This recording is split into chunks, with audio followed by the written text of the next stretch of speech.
My name is Tyler Reeves, a 36-year-old senior analyst at Bradley & Company Capital. For the past 4 years, I have shared a home with Elena Moore, a 33-year-old freelance interior designer.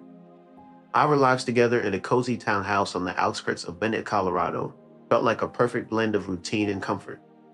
From leisurely Sunday brunches to quiet moments of sketching floor plans while HGTV played softly in the background, we settled into a domestic life that seemed idyllic. Our home offered a view of the foothills from our bedroom window, and our Sunday grocery shopping trips together felt like a cherished tradition of an old married couple. Everything seemed stable and promising until one bright Wednesday in mid-April, with birds chirping like a scene from a Disney cartoon. The day when everything started to unravel. If anything, it was too normal, and that's part of what makes it harder to swallow now. I woke up at 5:30 like usual. Elena was still asleep, her arm draped over my chest, mouth slightly open in that peaceful way she always had when she was truly out. I kissed her forehead gently before slipping out of bed, careful not to wake her. I'd gotten into this habit of morning runs a couple of years back, just something to clear my head before the stress of client reports and portfolio leading set in that day. I ran my usual loop down Willow Creek Trail, past the old community garden, looped around Maple Ridge Elementary, and back about 4.2 liters. It was chilly but not freezing. Spring in Colorado teases you like that. Sun on your face but still just cold enough to keep your hands in fists. On the way back, I stopped at Marlowe's Cafe, the one just 3 blocks from our place. It's Elena's favorite. She swears they make the best almond milk flat white in town, even though I can never taste the difference. I ordered her usual. By the time I arrived at the counter, they have her order ready, complete with her name written on the lid. It caught her by surprise. Today, the barista inquired as I smiled and placed a tip in the jar, finding satisfaction in these small, everyday gestures. Stepping outside the cafe, I took a deep breath, savoring the moment. If you had told me that this seemingly uneventful point in time would mark a turning point in my life, I would have chuckled. Upon returning home around 6:45 a.m., I found the front door still locked, indicating she wasn't anticipating my early return. Moving inside quietly, not out of stealth but out of respect, I noted her tendency to dislike mornings. Perhaps she was still asleep, and I planned to leave her coffee on the nightstand before taking a shower. However, her faint voice, muffled by the bedroom walls but undeniably hers, reached my ears. She was not sleeping. Initially, I thought she might be conducting a call with a client or chatting with her sister. I came to a halt in the middle of the hallway upon hearing the words soft, careful, and asterisk. The next thing I heard was, "Mate, last night was wild. I can still smell you." The silence that followed was broken only by a quiet click, indicating the end of the call. I stood there frozen for a moment, not feeling angry or shocked, just suspended in disbelief. It was as if my brain couldn't quite process what my ears had just conveyed. A chill ran down my spine, akin to the feeling of a pressure drop before a storm. It wasn't just the content of her words, it was the softness and carefulness in her voice that unsettled me. It seemed almost shy, as if she was recalling something she didn't want to let go of. I lingered in the hallway longer than necessary, unsure of how to react. Should I confront her, act like I didn't hear anything, or play along and see if she slipped up again? I made a split-second decision to play it cool. I continued walking towards the bedroom, fixing my expression as if I had just returned from a jog, oblivious to what I had overheard. Inside the room, she was seated on the bed in her robe, legs crossed, with her phone resting on the nightstand beside her. She remained unfazed upon seeing me, showing no signs of guilt as she greeted me with a casual smile. "Hey," she said, tucking her hair behind her ear back already. "I got you an almond milk flat white, no sugar." She came over, charmingly planted a soft kiss on my cheek, and expressed her gratitude. For a moment, I hesitated before posing the question, "Who were you talking to?" Without a hint of hesitation, she nonchalantly replied, "Jenna," while taking a sip of her coffee. "She's stressing over her bachelorette party, thinks the dresses make her look like a pinata." Her carefree laughter filled the room, but my insides twisted with unease. Jenna was supposed to be in Vermont, disconnected from the world on a nature retreat, as she had mentioned during Sunday dinner. She had emphasized the lack of screens and phones, showing a gesture of commitment with her hand. However, at that moment, I chose not to confront her about it. Jenna's phone lay on the nightstand, its screen dark, without any call history visible on the lock screen. She had already tittied up the place. Although I wanted to inquire further, I found myself unable to do so. Instead, I just smiled and uttered, "Tell her she's crazy. She will look fantastic no matter what. Elena replied, I already did, as she walked towards the bathroom holding her coffee. However, she added, you know how she is. Alone in the bedroom, I gazed at the spot where her phone had been, and that was when I sensed a shift in the atmosphere, as though gravity had subtly altered. Everything appeared unchanged: the framed photo from our Tahoe trip, the neglected pile of laundry, her slippers by the bed. Yet none of it seemed familiar anymore. Seeking solace, I retreated to the guest bathroom for a lengthy and silent shower. Despite the warm water, a chill persisted within me. The conversation replayed in my mind, her voice, her tone, and the convincing lies she had told, casting doubt on my own perception. Was I overreacting? Could I have misinterpreted the situation? Nevertheless, I could not shake off the unsettling feeling. Jenna had disappeared from anyone's radar. Her voice had lost its usual warmth, and Elena, who never bothered to clear her call log, had never done so before. That wasn't her style. I didn't bring it up that day. I simply went through the motions, dressed myself, gave Jenna a goodbye kiss, and left for work wearing a smile that failed to reach my eyes. However, within me, something had shifted. A thread had snapped, and once it did, I began to notice everything that had hung upon it. Following that morning, my perspective on Elena and everything else changed. It seemed as if a layer of trust had been suddenly peeled back, revealing a raw, unsettling surface underneath. Though I said nothing to her that day or the next, my mind refused to quiet down. Each word, each glance, every small action, they all morphed into data points that I couldn't help but collect. It wasn't just the phone call, it was what ensued. On that particular Saturday, I observed that she had let her engagement ring in the bathroom once again. It marked the third time that month that she had. She used to proudly wear her diamond ring, enjoying how it sparkled when catching the light as she reached for things. However, lately, it had begun to feel cumbersome while I was working. I found myself reluctant to wear it while doing dishes to avoid damaging it. Initially, I brushed it off as occasional caution, but it soon evolved into a repeated, intentional removal of any sign of it. And then there was her laptop. She used to freely work on it, sometimes even sitting alongside me as we both worked on Sunday afternoons. But now, the moment I entered the room while she had it out, she would hurriedly close it, almost like a guilty teenager. I once caught her in the act, and she nervously laughed it off, claiming she didn't want me to see a design project she was working on. I pretended to believe her, but I couldn't shake off the feeling that something wasn't right. Her sudden dedication to Sunday morning yoga classes caught my attention too. Initially, I was supportive, thinking it was a positive outlet for her to relax and clear her mind. She mentioned the classes running from 9 o'clock to 10:30, yet she wouldn't return until much later in the afternoon. When she returned, her eyeliner was smudged beneath her eyes, her cheeks flushed, and there was a hint of unfamiliar cologne lingering on her sweater. She mentioned the crazy traffic and had stopped for a smoothie, but something didn't quite add up. Our town was not typically plagued by heavy traffic, especially on a quiet Sunday near the yoga studio. What caught my attention even more was her sudden increase in attentiveness. It felt forced, almost like an overcompensation that left me uneasy. Her gestures became noticeably out of character. She surprised me with a lunch delivery at my office, perfectly matching my Chipotle order, including the extra guac. The following day, I found flowers in a card at home with a simple "just because" message. One evening, she even baked cookies, a rare occurrence in our 4 years together. It all seemed too calculated, as if she was preempting a conversation that hadn't even begun. Then I noticed a silver cuff bracelet she had never worn before. It caught my eye while she was washing dishes one evening, raising further questions in my mind. The engraved inscription just beneath her pushed-up sleeves caught my eye. "Breathe, always see." I was taken aback. "New bracelet?" I asked casually. Elena glanced at it and nodded with a smile. "Oh, yeah. It's from Clara. Just a little something she sent me as a pick-me-up. We used to say that phrase back in college when we were stressed." Clara, who lived in Arizona, hadn't been in touch with Elena for over a year, as far as I knew. Their friendship had faded after our engagement. Elena had mentioned how they had drifted apart, saying she's busy with her fiancé, I guess. It struck me as odd that she was now sending engraved bracelets through mail.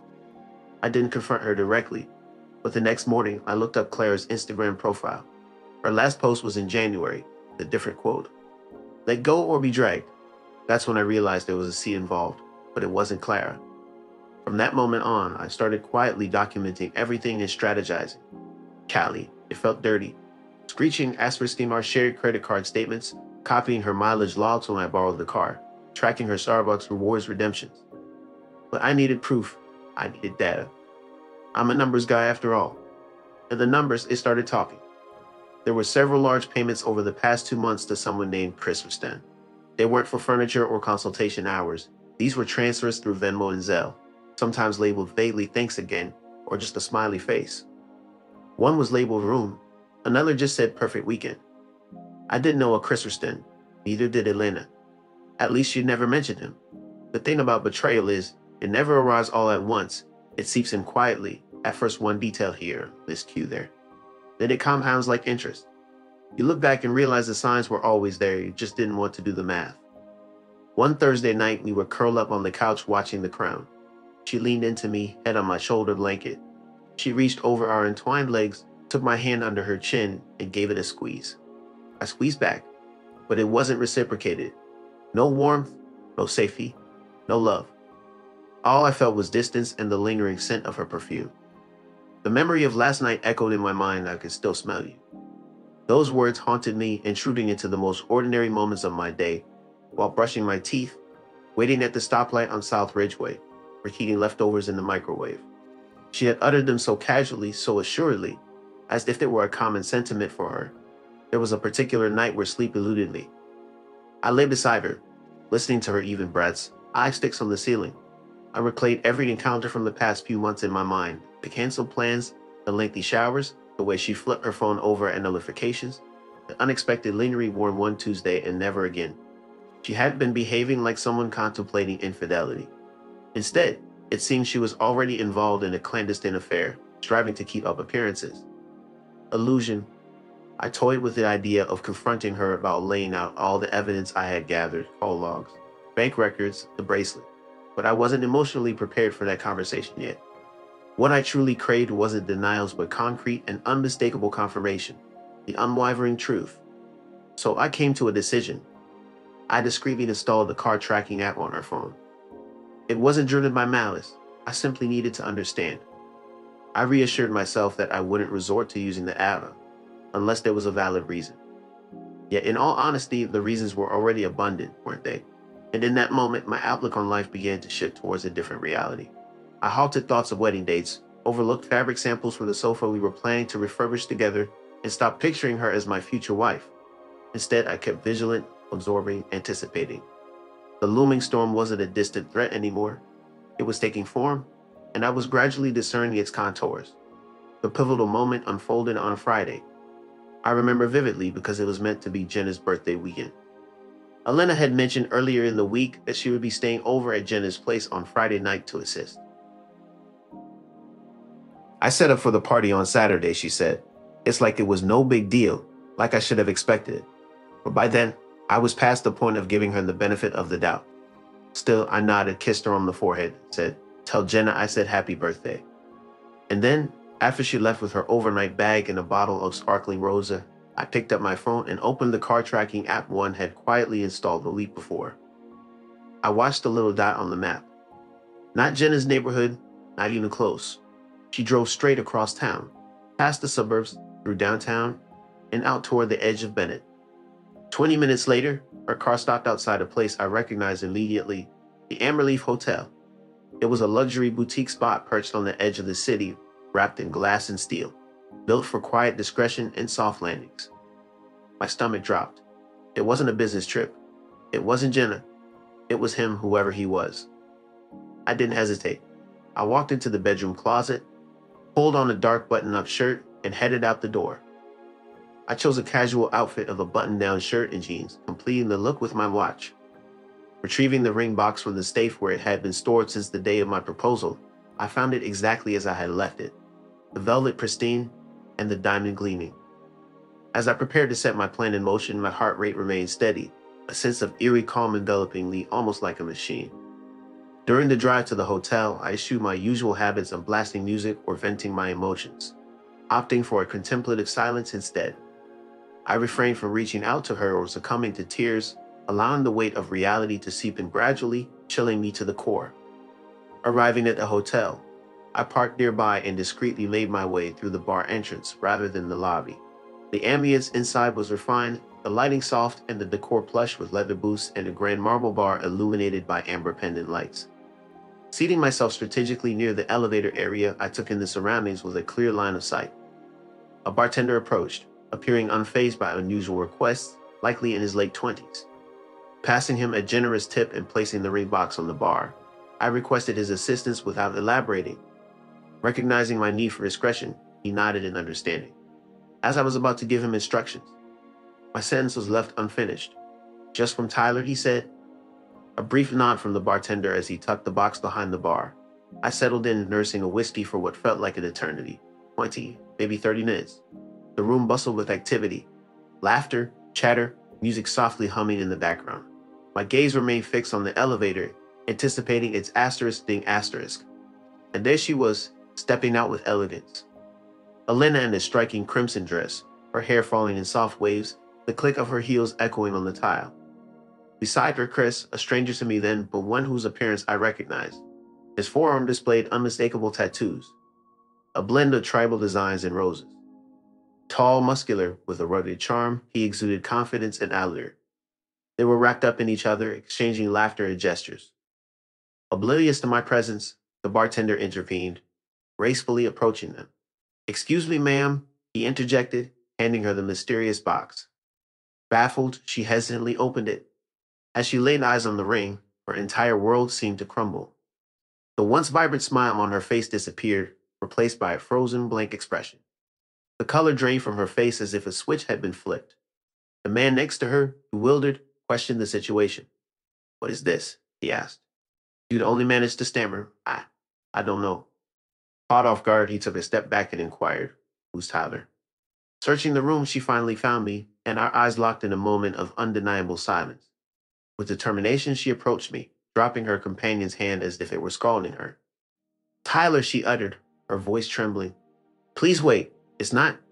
In response, I rose calmly, meeting her gaze before wordlessly walking past her. Despite her pleas and the sound of her heels trailing behind me, I continued forward without a pause.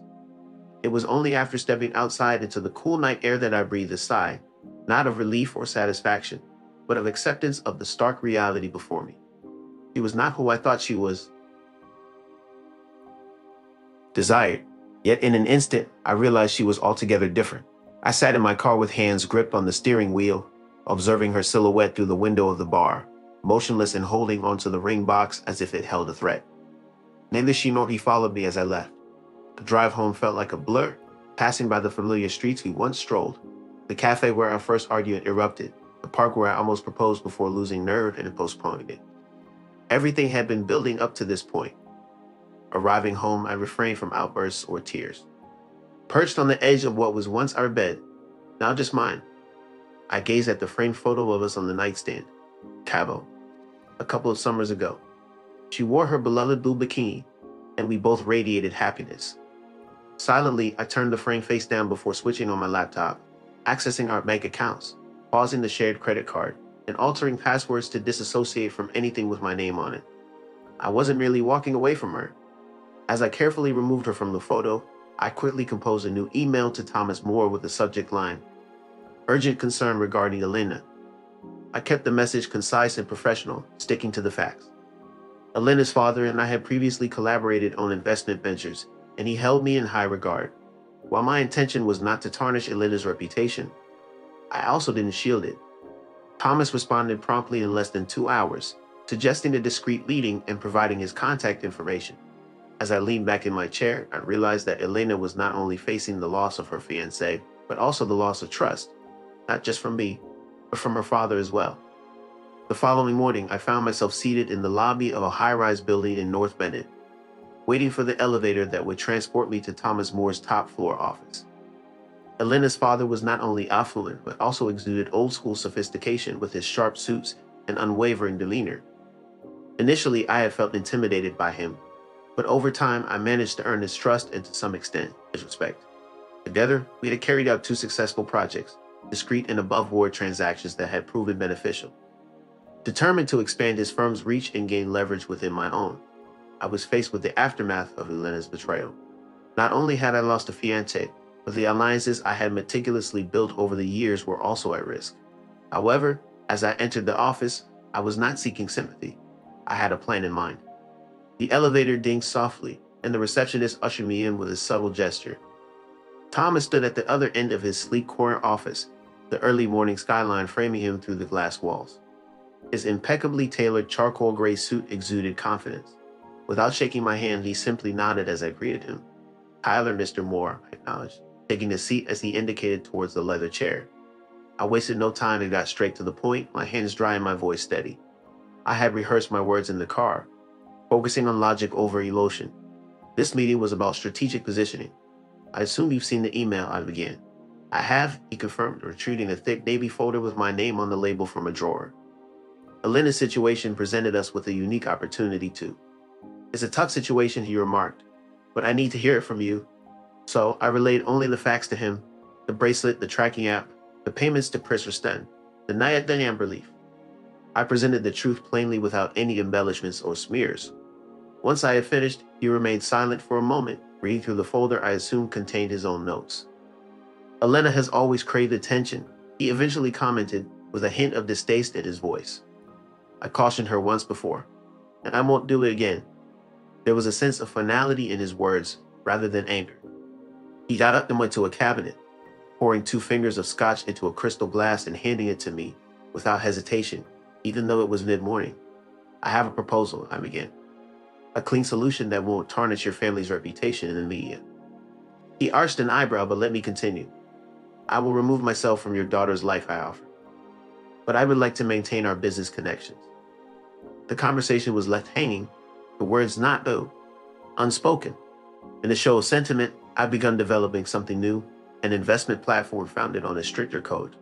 Smaller targeted firms, transparent ethics, and no gray areas. I gently pushed the thin folder across the table, containing a rough prospectus labeled Reeves Ethical Capital. He silently flipped through it, then remarked without looking up, "Interesting timing to launch something new right after a breakup." "It's not a knee-jerk reaction," I responded. "I've been outlining this framework for months." Elena wasn't meant to find out. Initially a passion project, it now feels like the right path. He closed the folder. "Let me guess. You seek my approval? Perhaps a bit of funding? Maybe access to some discreet connections?" "I seek support, not handouts. I'm not after a position in your empire. I'm pursuing alignment," I clarified. He scrutinized me for a while, his gaze unwavering and analytical. Eventually, he nodded. "You'll have my backing, but I anticipate tangible results.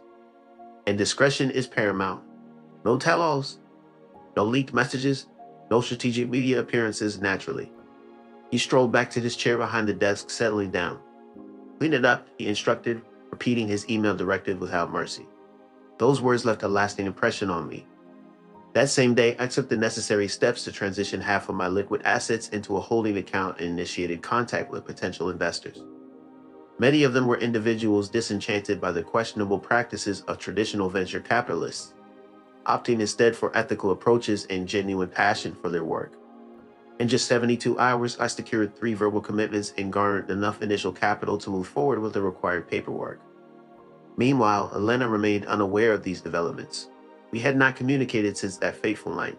No messages, no calls, not even a token apology. However, I sensed that a reckoning was on the horizon. The anticipated moment arrived the following week in the form of an email devoid of a subject line, simply expressing 2 lines of regret. "I'm sorry I ruined everything. I know you won't respond, but I felt compelled to say it." After pondering these words for a while, I chose to archive the message without offering a reply. And with that, there was silence. 3 days later, she sent another message, this time longer and titled "Just Please Read." But I didn't. I didn't want to hear her version of the story. I had already discerned the truth from the tone of her voice, the falsehoods, and the symbolic weight of a ring box discreetly exchanged across a polished marble bar. Instead of dwelling on the past, I took practical steps to disentangle our shared affairs.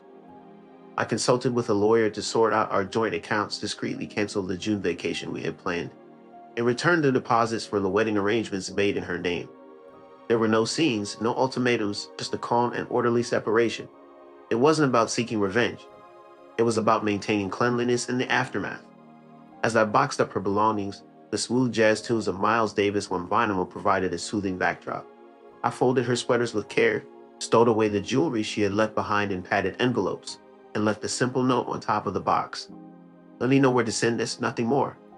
That evening, I took a stroll through the neighborhood, passing by the bench where we used to linger after dinner, the one she had teasingly claimed as ours. The bench seemed different now, perhaps smaller, or maybe it was just that my vision was finally becoming clear. In the weeks to come, I plan to draft a new mission statement to embark on a fresh journey of self-discovery and growth, leaving the past behind Nard. I'd signed my first 2 ethical investment partners. I'd stepped into a version of myself that felt clearer, sharper, someone I hadn't met yet but already respected. Alina was no longer part of the narrative. She was the catalyst, not the conclusion. There's a strange silence that follows a clean break. Not relief exactly, not peace, more like a vacuum where the noise used to be. The texts, the excuses, the constant low-grade anxiety humming under every conversation. After Elena and I went dark, after the email I never answered and the boxes I packed, I felt that silence settle over everything. It wasn't comfortable, but it was necessary. I didn't tell many people what happened. I didn't want to become a cautionary tale or a topic at someone's brunch table. I let the story fade naturally. When friends asked why the engagement was called off, I gave the same line. We realized we wanted different things, which wasn't a lie. She wanted to pretend nothing was happening. I wanted honesty. Turns out those are pretty diff. I transitioned into a routine at work, quietly laying the groundwork for Reeves' ethical capital. Without any grand gestures or celebrations, I dedicated late nights to developing pitch decks, finding the ethics charter, and reaching out to contacts from business school who shared my belief that the traditional investment model was lacking something. In just a month, I had set up a modest, sunlit office space with just a whiteboard, a rented desk, and a clear vision. During one of my early meetings with a founder named Lacey, who ran a startup focused on sustainable home materials, she remarked, "You're different from the rest. You're not offering false hope, you're rebuilding it." Her words resonated with me, and as I settled into my daily routine, I felt a sense of reconnection with myself. Unexpectedly, I was invited to attend a regional business forum in Denver, which combined networking opportunities with panel discussions. Initially not intending to go, I decided to join after a new client invited me to listen to a pitch on clean tech investments. I thought to myself, why not? The situation wasn't as bad as it could have been, just a disappointing buffet and a room full of buzzwords. However, during a quiet moment between speakers, a voice called out behind me, "Tyler Reeves." I turned around to see Hannah Moore, Elena's younger sister. It had been almost a year since I last saw her, at a fundraiser gala where Elena had kept her distance from me. But that night, Hannah had approached me at the bar and whispered, "You're too patient for her," as if sharing an inside joke. Now she stood before me again, exuding confidence with her smart blazer, sleek bun, and a poised demeanor that suggested she had already surveyed the entire room. "Hannah," I greeted her, standing a bit taller. "Surprised to see you here." She smiled politely, her eyes flickering over mine as if assessing the situation before continuing. "I'm part of a panel discussion later this afternoon." "Good afternoon," she said. "Carbon neutral logistics, quite intriguing, isn't it?" I chuckled and replied, "I'll do my best to contain my enthusiasm." There was a fleeting yet electric moment of silence. She glanced down at the name badge on her coat. "I heard about you and Elena," she finally mentioned. My jaw clenched at the mention of Elena. "I presumed you might have," I responded. "I just want you to know," she continued in a composed voice, "that I wasn't exactly taken aback. And I'm sorry you had to go through that. You deserved better." I found myself at a loss for words. It was unusual for someone outside my own thoughts to acknowledge what had transpired. "Thank you," I responded sincerely. We lingered in that moment before she spoke again. "Would you like to grab a coffee later?" she asked. No uncomfortable family gossip, just 2 professionals engaging in polite conversation. I smiled, pleasantly surprised at how effortless it felt. "Sure, I'd appreciate that." We rendezvoused at the hotel cafe that afternoon. It was a relaxed meeting with no hidden motives, as we discussed market trends, climate technology, and the chaotic world of startup funding. Anna was astute. She didn't speak to impress, but rather to share insights and ideas. She asked thoughtful questions that showed she truly listened. As our conversations extended, I began to feel a sense of stability that had eluded me for months. She didn't shy away from difficult truths. When I mentioned losing half my wedding deposits in jest, she playfully chided, "That sounds like Elena. Dramatic first, accountable never." Her candidness made me laugh genuinely, a sensation I had almost forgotten. Our connection persisted beyond the conference. A couple of emails blossomed into a lunch date, which then evolved into post-work drinks. Gradually, a familiar cadence emerged between us. One day, she shared a list of 5 promising environmental startups that she believed aligned with my investment principles. No pressure, she assured me, just options. You deserve good choices. 3 of those companies now fall under the umbrella of Reeves Ethical Capital. It wasn't romantic at first, it was something simpler, something easier. I wasn't seeking someone to fill the void that Elena had left behind. That space was no longer a wound or merely vacant. Yet Hannah didn't try to mend it. She merely brought her own warmth and sincerity. Calm into it, one night in late July, we were walking out of a client dinner together. The air was warm, the kind of dry heat that made the sidewalks hum. She rubbed her arms and let out a small shiver. Without thinking, I took off my jacket and draped it over her shoulders. She looked at me, eyes steady, soft, and smiled. "Thank you," she said. Then, after a beat, "And not for what you think." I didn't ask what she meant. I think I already knew. It was sometime in September when I realized something had changed, not just around me, but in me. Reeves Ethical Capital was gaining traction. We'd signed 2 additional clients in the renewable tech space, and referrals kept coming in from unexpected places. One of those places, Hannah? We hadn't labeled anything yet. There was no grand confession, no sweeping gestures, just more dinners, longer walks, and conversations that didn't feel like landmines. She asked me questions no one else did. She challenged me, she called me out when I defaulted to being guarded, and I didn't mind it. One evening, we stayed late at the office following a meeting with a water sanitation startup. Fatigued and surrounded by scattered papers, she burst into a genuine, unguarded laugh at something I said. As we wrapped up, I handed her a folder she had left on my desk. "Thanks, Reeves," she said with a playful smirk, using my last name as if it were a playful challenge. "Archie an eyebrow," I quipped. "Say it like it's my first name." She shrugged, flashing a grin.